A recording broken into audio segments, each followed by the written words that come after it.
dikasihi oleh Tuhan. Jumpa lagi dalam renungan harian kita bersama saya, Suster Petronella Buruka Rokai CC.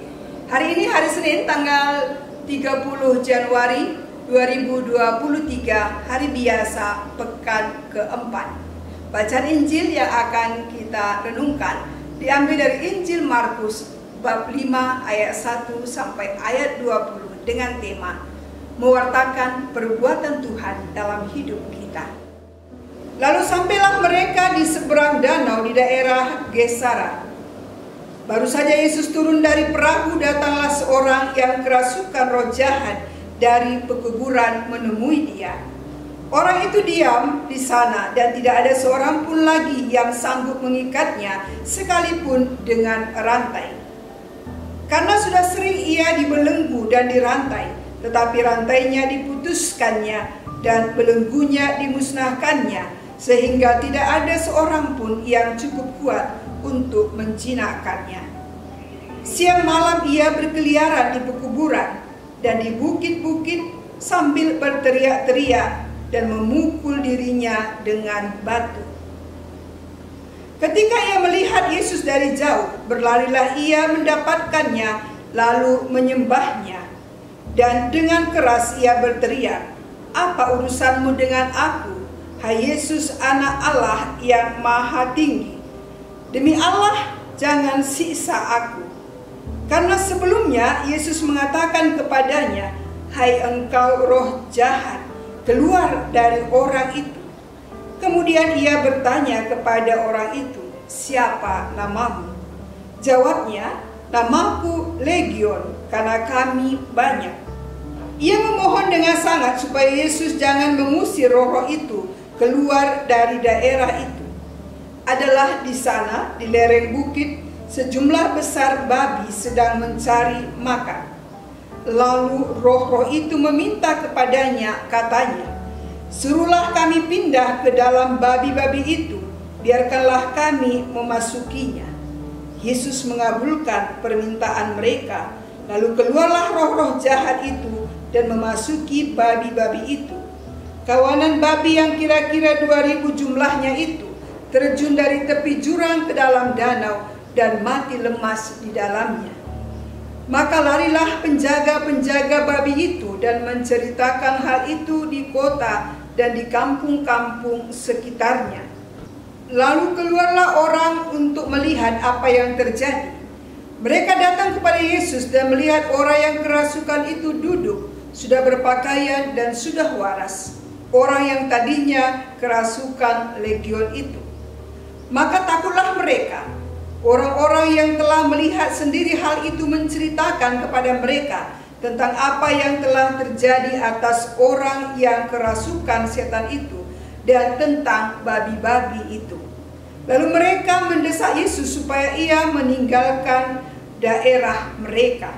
Pada waktu Yesus naik lagi ke dalam perahu, orang yang tadinya kerasukan setan itu meminta supaya ia diperkenankan menyertai dia. Yesus tidak memperkenankannya, tapi ia berkata kepada orang itu, "Pulanglah ke rumahmu, kepada orang-orang sekampungmu, dan beritahukanlah kepada mereka segala sesuatu yang telah diperbuat oleh Tuhan atasmu, dan bagaimana ia telah mengasihani engkau." Orang itu pun pergilah dan mulai memberitakan di daerah Dekapolis segala apa yang telah diperbuat Yesus atas dirinya, dan mereka semua menjadi heran. Demikianlah sabda Tuhan. Saudara-saudari yang terkasih, suatu ketika saya memimpin retret SMA sebuah sekolah. Ketika kami ibadat dan sedang kusutnya berdoa, seorang anak perempuan menjerit dan meronta-ronta seperti orang yang kerasukan roh jahat. Kepalanya dia pukul-pukul dan dia hempas-hempaskan badannya ke lantai. Maka bapak guru dan beberapa teman langsung membawa dia ke kamar. Di kamar ia terus menjerit-jerit. Tatapan matanya begitu tajam dan ia selalu memukul-mukul kepalanya. Ia ingin lari sampai kami harus mengikat tangan dan kakinya. ia sangat menderita kesakitan dan sangat kasihan melihat keadaannya.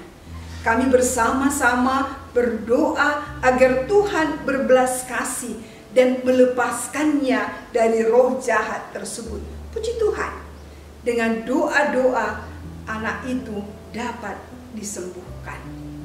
Saudara-saudari, dalam bacaan Injil hari ini dikisahkan seorang yang kerasukan roh jahat. Siang malam ia berkeliaran di pekuburan dan di bukit-bukit sambil berteriak-teriak dan memukul dirinya dengan batu. Kelihatannya ia tidak lagi sanggup menanggung situasi yang dihadapinya, dan tidak ada seorang pun yang bisa membebaskannya dari roh jahat itu, karena roh jahat yang menguasainya tidak sembarangan. Roh itu menyebut dirinya legion karena mereka begitu banyak. Ketika melihat Yesus dari jauh, ia lari mendapatkan dia dan menyembahnya. Roh jahat yang merasuki orang itu langsung merasa ada dalam konfrontasi dengan Yesus. Kata-kata yang diucapkannya adalah kata-kata protes. Apa urusanmu dengan aku, hai Yesus anak Allah yang maha tinggi? Demi Allah, jangan siksa aku.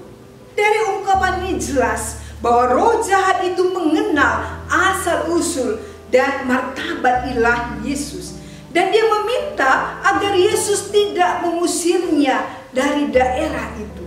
Roh itu mengakui bahwa kekuatan Yesus lebih hebat dari kekuatannya. Maka roh jahat itu meminta agar Yesus menyuruh mereka pindah ke dalam babi-babi. Dan Yesus mengizinkan mereka memasuki babi-babi yang sedang digembalakan di situ, sehingga orang yang kerasukan itu akhirnya sembuh. Orang-orang yang menyaksikan kejadian ini meminta Yesus untuk pergi karena mereka mengalami kerugian. Roh jahat itu memasuki babi-babi mereka dan babi-babi itu terjun ke danau dan mati.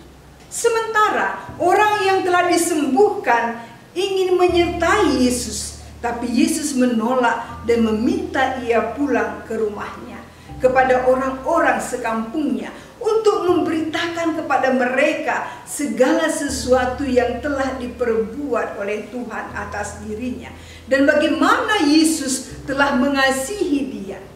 Ia taat pada perintah Yesus. Ia tidak hanya pergi ke rumahnya, tapi juga ke Dekapolis untuk mewartakan apa yang telah dilakukan oleh Yesus kepadanya dan bagaimana ia menerima belas kasih dari Tuhan.